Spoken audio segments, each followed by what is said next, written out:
Who is your favorite singer? My favorite singer is Adele. She is a British singer with a very strong voice. She sings emotional ballads.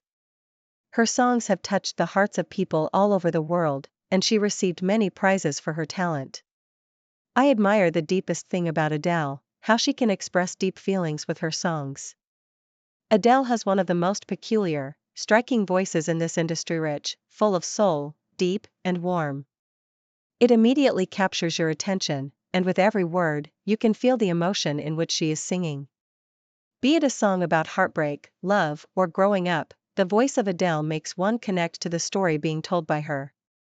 Apart from her great voice, Adele's lyrics are the other thing that makes me like her songs.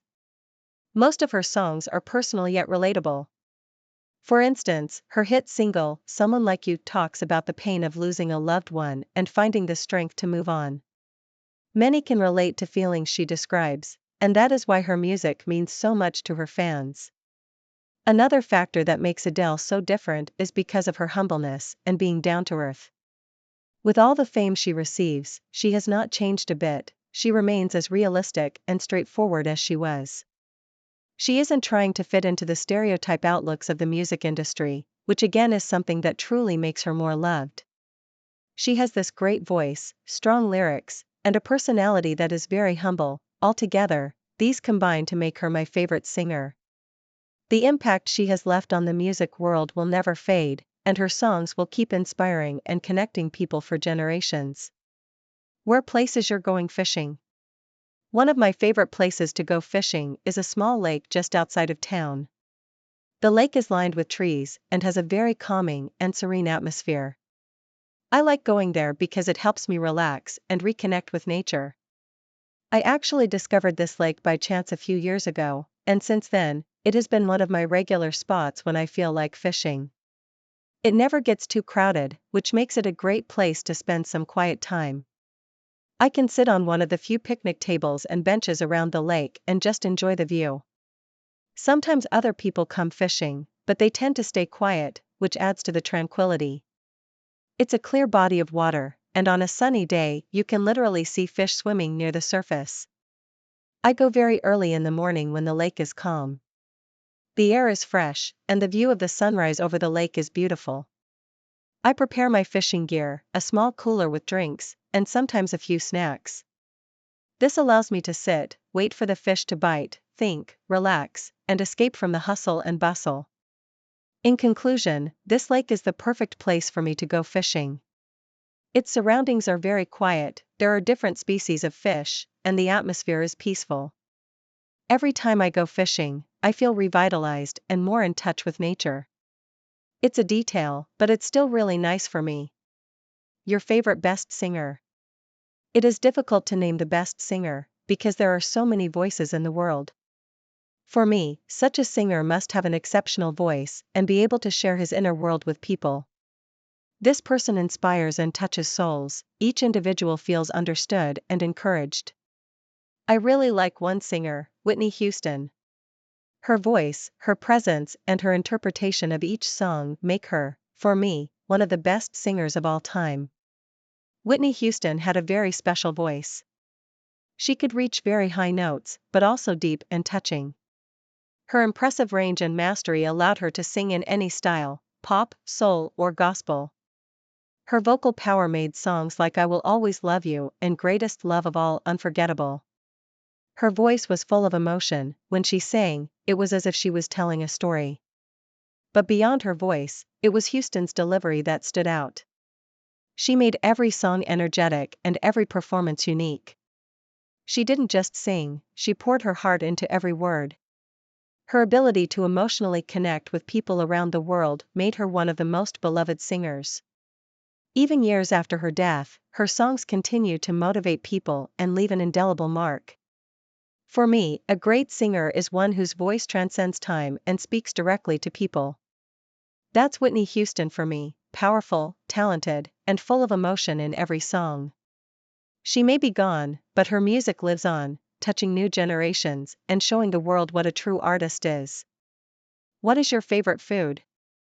Pizza is my favorite, and for some reason it's hard to resist the combination of a soft, chewy crust with a rich tomato sauce accompanied by melted cheese. It's one of those dishes that can be prepared in many ways, with an unlimited choice of different toppings, which also makes it more exciting. Pizza, whether I go out to eat it or make it here at home, pizza is always a delight. I also love pizza because of the endless ways to make it.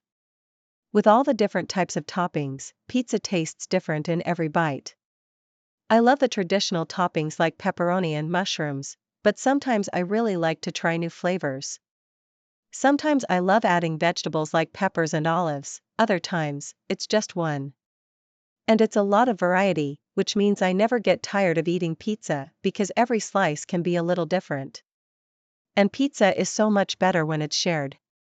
Whether I'm surrounded by family or friends, ordering a large pizza is an easy way to bring everyone together.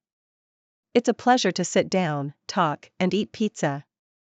Since it's so easy for anyone to choose their favorite topping or slice, it's not so hard to make sure everyone gets exactly what they like. Finally, pizza is my favorite food because of its taste, adaptability, and power to bring people together. As many times as I have it, I will always look forward to the next part.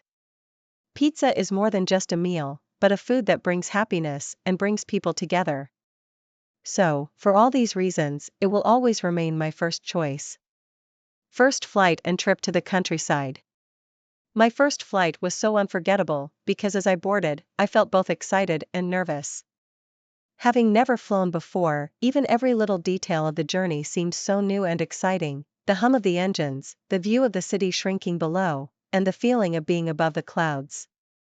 Immediately after takeoff, the plane suddenly moved forward, and I knew that for the first time, I was going to see a glimpse of the countryside. Where I went, the scenery was very different from the bustling city I was used to: wide open fields, tall trees, and fresh, clean air. Unlike the crowded streets lined with skyscrapers, it was quite quiet and peaceful. I could hear birds singing, animals like cows and horses in the field. The beauty of the natural scenery struck me, and just being there made me feel relaxed. I took part in a lot of fairly new activities during my visit. I went hiking through the hills, which offered a fantastic view of the whole area.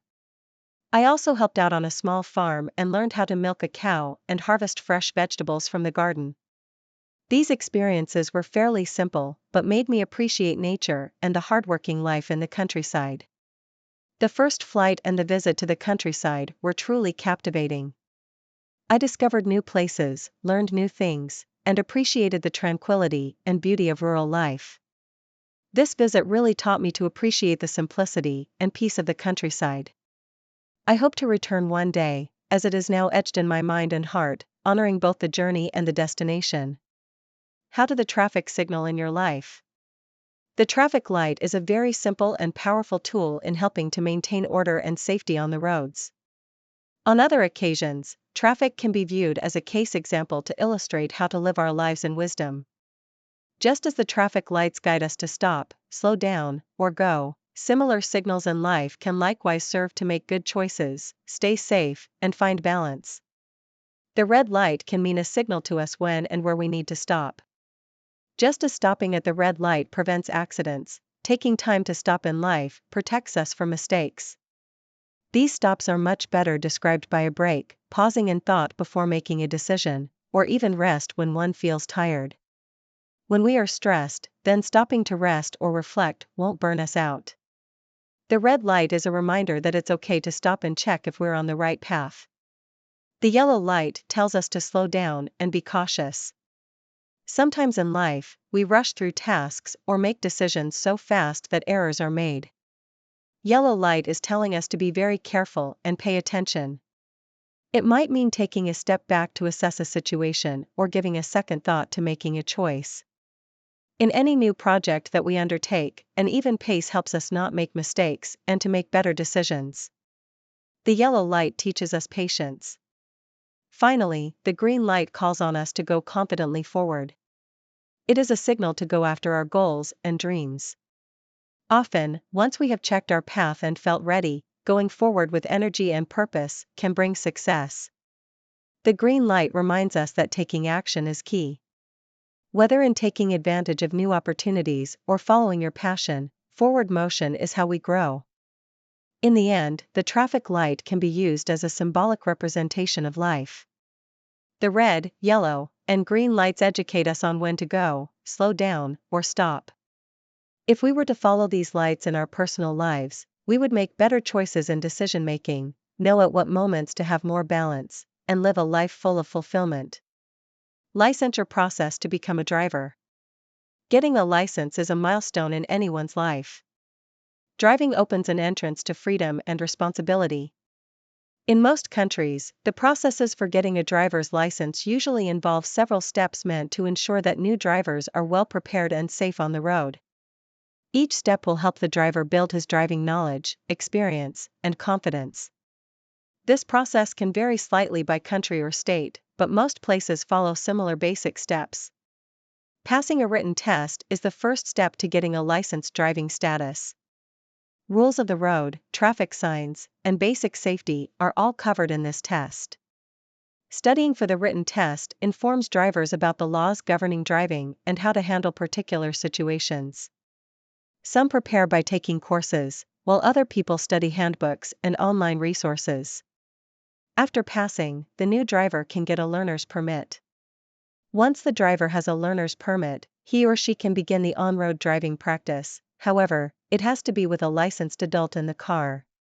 It reaches the phase of the learner themselves, wherein drivers gain practical experience on the wheels.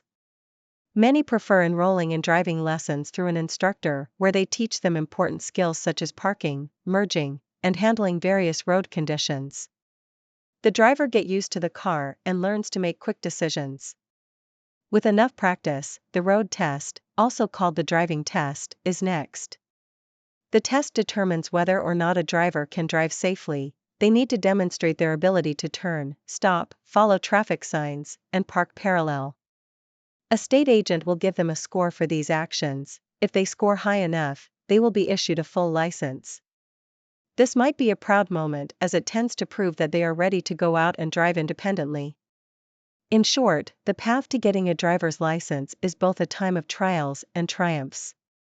Each point of passing through the process, from studying to practice right through testing, introduces a novice driver to road responsibilities. A driver's license unlocks so many doors to freedom, but it ought to also remind one to keep in mind safety and the consideration of other road users. The privilege of driving is most attributed to the height of accomplishment that this license represents: patience, dedication, and regard for one's safety. Is social media bad for humanity? Social media has woven its way into the existence of millions of people today. It is a place where people get to connect, share ideas, and sometimes find out what's happening around the world. However, with a little perspective, social media brings up some very valid questions. Whereas others consider it catastrophic, a number of people believe that it is a worthy tool. Well, both indeed have an element of truth. One of the dangerous effects of social media is that it could have some bearing on mental health. People often feel pressure to represent their lives as ideal in social media, and hence, anxiety and low self-esteem may affect them. When people are then repeatedly comparing themselves with others, they may feel perhaps inadequate or unhappy based on their own life. This may lead to feelings of loneliness, especially among teenagers and young adults. It also spreads a lot of misinformation through social media. Within a second or two, false news or rumors can reach thousands of people, which would create a lot of confusion, fear, and harm. Also, misinformation about health issues, such as vaccines, leads to poor choices in health. The companies of social networking took certain measures in that respect, yet the problem persists. Another concern is that social media can reduce the frequency of face-to-face interactions with people. Countless individuals waste hours navigating feeds instead of speaking to people in real life. This can weaken real-life relationships and could even give birth to loneliness. People who use digital means of communication lack important social skills, such as reading body language and reacting to emotions. On the other hand, there are advantages to social media. It connects people that are far apart and helps them to pass important information quickly. In bad situations, for example, social media may help people find important resources and protection.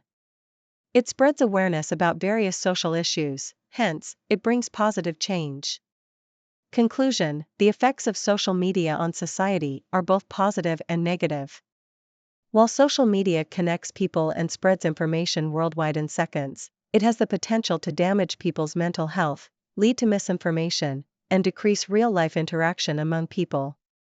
To minimize the possible harm, one should be in control over how much of social media they are consuming and disconnect at times if needed.